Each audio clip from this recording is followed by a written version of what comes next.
dehors. Payer les factures ne fait pas de toi un membre de la famille, a claqué mon père à l'action de grâce. Maman a murmuré, tu es juste jalouse de ton frère. J'ai souri, puis je l'ai laissé payer les 9600 $. Cette nuit-là, j'ai tout coupé. Au matin, des tasses, des larmes, le chaos. Salut Reddit, je m'appelle Élise, et voici l'histoire de comment j'ai arrêté d'être la bonne fille, un soir de l'action de grâce que je n'oublierai jamais. J'avais 28 ans quand tout a débordé. Des années de ressentiment, d'épuisement financier et de négligence émotionnelle ont atteint leur paroxysme en une seule nuit explosive qui a commencé avec de la dinde et s'est terminée par un rapport de police. J'ai toujours été la personne responsable de la famille, la fille, si mature pour ton âge. Celle qui planifie, celle qui répare, celle que tout le monde appelait quand quelque chose se cassait, quand les factures étaient en retard, quand on avait besoin d'un transport ou quand les émotions prenaient le dessus. Mon jeune frère, Ryan, en revanche, était l'enfant chéri, charmant, irresponsable et constamment défendu. Il pouvait encastrer une voiture dans une boîte aux lettres et arriver à convaincre tout le monde qu'il leur rendait service en ne l'encastrant pas dans une personne. Pendant ce temps, si j'oubliais de répondre à une conversation de groupe, cela se transformait en une semaine à me faire culpabiliser. Après l'université, j'ai trouvé un emploi stable en comptabilité. À 25 ans, je gagnais assez pour déménager, mais je ne l'ai pas fait car mes parents se noyaient sous les dettes et laissaient tranquillement les choses se dégrader. Alors je suis resté.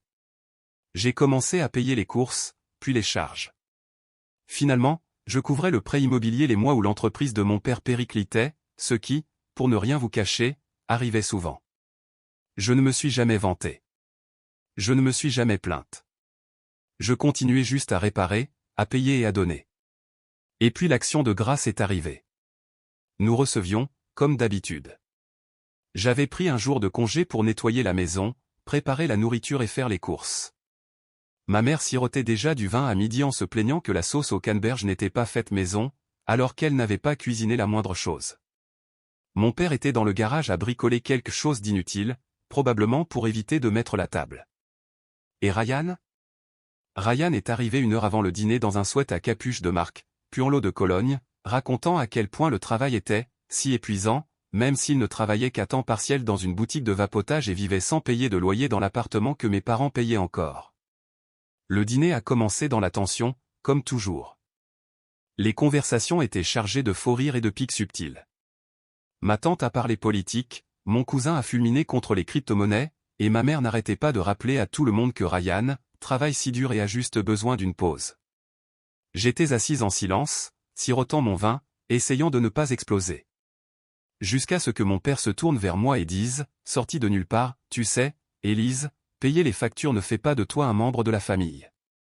N'agis pas comme si on te devait quoi que ce soit. Le silence s'est abattu sur la table. J'ai cligné des yeux, incertaine de l'avoir bien entendu. Pardon ? Tu m'as entendu, a-t-il lancé d'un ton sec. Tu as cette attitude ces derniers temps, comme si tu étais meilleur que tout le monde juste parce que tu couvres quelques factures. Ce n'est pas ça, la famille. Mon sang s'est glacé. Quelques factures, ai-je dit, la voix basse. Tu veux parler des 19 derniers mois de loyer ? De l'assurance auto que je paie pour vous ? Des 300 $ que j'ai donnés à maman la semaine dernière pour les courses ? Ce ne sont que quelques factures. Il a agité la main comme pour chasser une mouche. Personne ne t'a demandé de faire tout ça. Si, vous l'avez fait, ai-je dit, plus sèchement. Chaque fois que vous étiez en retard, chaque fois que vous veniez me voir au lieu de la banque, chaque fois que vous laissiez Ryan s'en tirer et que vous comptiez sur moi pour nettoyer ses dégâts. C'est là que ma mère s'est penchée et a murmuré la phrase qui m'a fait craquer. Tu es juste jalouse de ton frère. Je me suis figé, puis j'ai souri. J'ai vraiment souri. Pas parce que j'étais heureuse, mais parce que quelque chose en moi s'est finalement brisé net. Je l'ai regardé droit dans les yeux et j'ai dit calmement, alors laisse-le payer les 9600 $ que j'ai couverts depuis octobre dernier. Son visage a pâli. Tu penses que je suis jalouse de Ryan ? Le type qui ne paie pas de loyer, ne vous aide pas, n'appelle même pas sauf s'il a besoin d'argent pour l'essence ? Très bien. Faites-en votre soutien. Faites-en votre plan B. Voyons combien de temps ça dure. Ryan, qui s'était empiffré de purée de pommes de terre comme si rien de tout cela ne se passait, a soudainement levé la tête, l'air offensé. Et, Pourquoi tu t'en prends à moi? Je ne m'en prends pas à toi, ai-je dit. J'en ai juste marre de prétendre que tu n'es pas le centre de l'univers. Je suis fatigué. Je suis fatigué depuis des années, et j'en ai marre d'être utilisé. Papa s'est levé, le visage rouge. Tu sais quoi? Si tu détestes autant cette famille, dégage. Avec plaisir, ai-je dit en me levant à mon tour. J'ai laissé mon assiette intacte, je suis monté à l'étage et j'ai fait un sac. Je pouvais les entendre en bas, d'abord des cris de colère, puis un silence gêné. Personne ne m'a suivi. Personne n'a essayé de m'arrêter. Je n'ai pas seulement emballé des vêtements, j'ai emballé mon ordinateur portable, mes documents et tout ce dont j'avais besoin pour tout couper. Car ce qu'ils n'avaient pas réalisé, c'est que j'avais configuré tous les comptes. Le prélèvement automatique du prêt était lié à ma banque. Les charges étaient à mon nom. Le Wi-Fi et les forfaits mobiles étaient payés via un groupe familial que j'avais créé pour garder les choses organisées.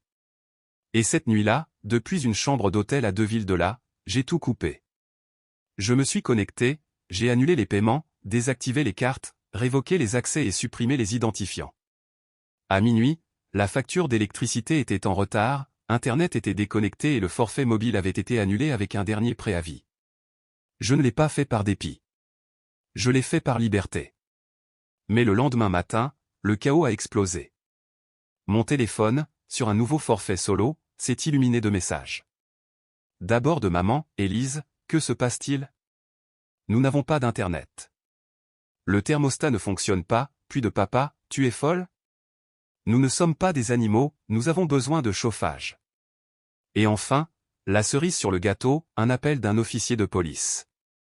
Apparemment, quelqu'un avait signalé un conflit financier domestique. Mes parents avaient essayé de prétendre que j'avais volé de l'argent et coupé l'accès à leurs besoins de base.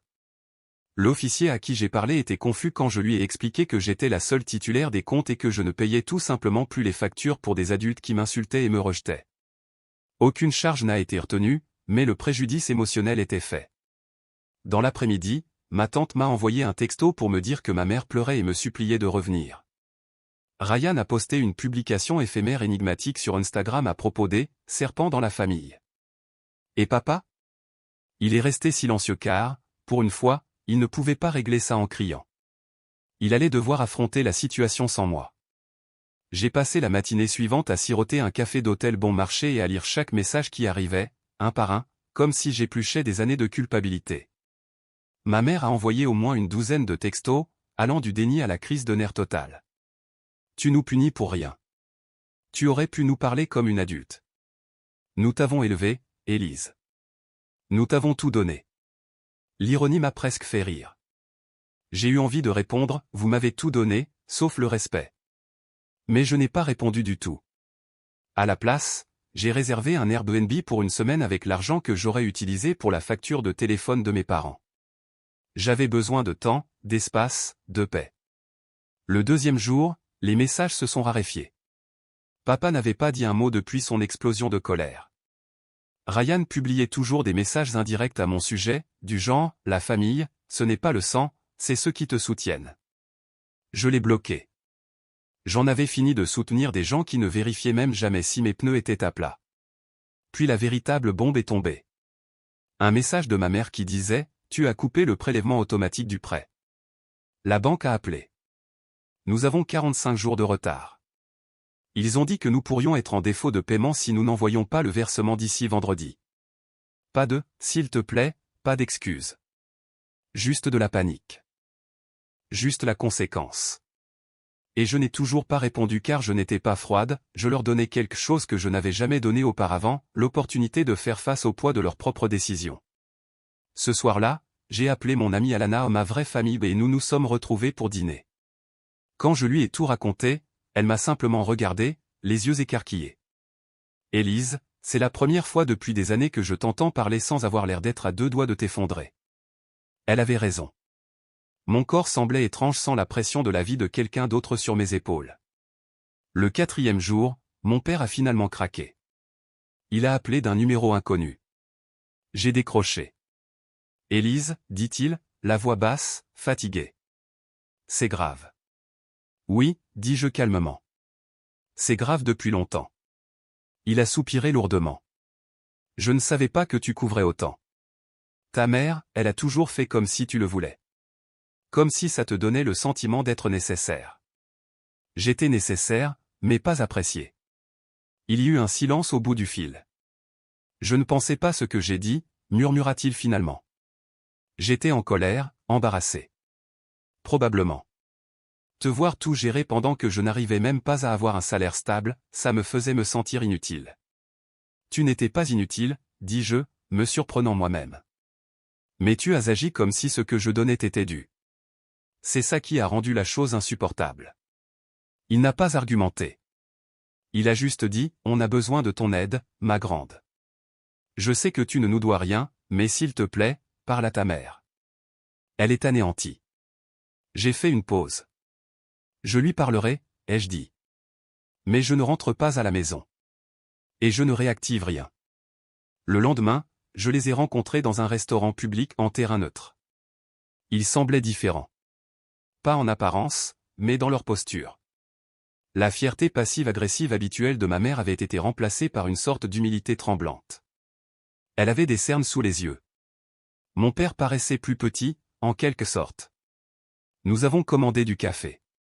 Personne n'a touché sa tasse. Je te dois des excuses, a dit ma mère, la voix brisée. Je pensais que nous faisions de notre mieux.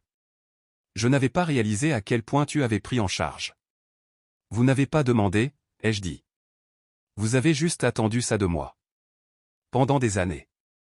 Je sais. Je suis désolé. Elle a sorti une enveloppe de son sac à main. Nous avons examiné les comptes, a-t-elle dit. Nous avons rassemblé tout ce que nous pouvions. Ce n'est pas 9600 $. C'est seulement 1800 $, mais c'est un début. J'ai fixé l'enveloppe. Il ne s'agissait plus d'argent. Ça n'avait jamais vraiment été le cas. Il s'agissait d'être enfin vu, enfin entendu. Je n'ai pas pris l'enveloppe. Je l'ai repoussée doucement. Je n'ai pas besoin de remboursement. J'ai besoin de limites. Si vous avez besoin d'aide financière, vous demandez. Vous ne culpabilisez pas, vous ne manipulez pas, et vous ne me traitez plus jamais de jalouse de Ryan. Ma mère a eu les larmes aux yeux. Mon père a hoché la tête lentement. Et pour les comptes, a-t-il demandé. Le prêt, Internet? Je vous aiderai à créer vos propres comptes, ai-je dit. Mais ils sont à vous maintenant. À vous de vous débrouiller, c'est votre problème. Ils ont accepté. Ce week-end-là, je les ai rejoints à la banque et j'ai aidé à transférer le prêt hors de mon nom. Nous avons appelé les compagnies de services publics. Je leur ai montré comment configurer les paiements en ligne et j'ai expliqué qu'être un adulte signifie gérer les choses d'adultes ensemble, pas seulement quand c'est pratique. Quant à Ryan, il n'est pas venu. Ni au restaurant, ni à la banque, ni même pour un seul appel téléphonique. Apparemment, il a emménagé chez un ami et a posté quelque chose sur « l'énergie toxique étant retirée de sa vie ». Ma mère le défend toujours, mais plus avec la même hargne. Plutôt comme une mère qui sait qu'elle protège quelqu'un qui ne grandira peut-être jamais, mais qui n'a pas la force de l'affronter pour le moment. Et j'ai arrêté d'essayer de réparer ça. Je vois encore mes parents parfois, surtout pour les fêtes. Nous nous retrouvons dans des restaurants maintenant, au lieu de chez eux. Les visites sont plus courtes, plus légères. Ils ne demandent plus d'aide, et quand ils le font, ils le demandent respectueusement. Parce que je ne suis plus la thérapeute non rémunérée, la comptable invisible, ou le punching ball pour leur stress. Je suis leur fille. Et c'est enfin tout ce que je dois être. Avant, je pensais que faire partie d'une famille signifiait se sacrifier jusqu'à en avoir mal, jusqu'à ce que vos propres besoins disparaissent derrière les leurs. Mais maintenant, je connais la vérité. La famille, ce n'est pas celui qui prend le plus, c'est celui qui est présent, qui écoute et qui respecte les limites que vous fixez. Je n'ai pas brûlé les ponts avec mes parents, j'ai juste arrêté de les laisser me piétiner. Et dans le calme qui a suivi, j'ai enfin trouvé la paix. Non pas parce qu'ils ont changé du jour au lendemain, mais parce que c'est moi qui avais enfin changé.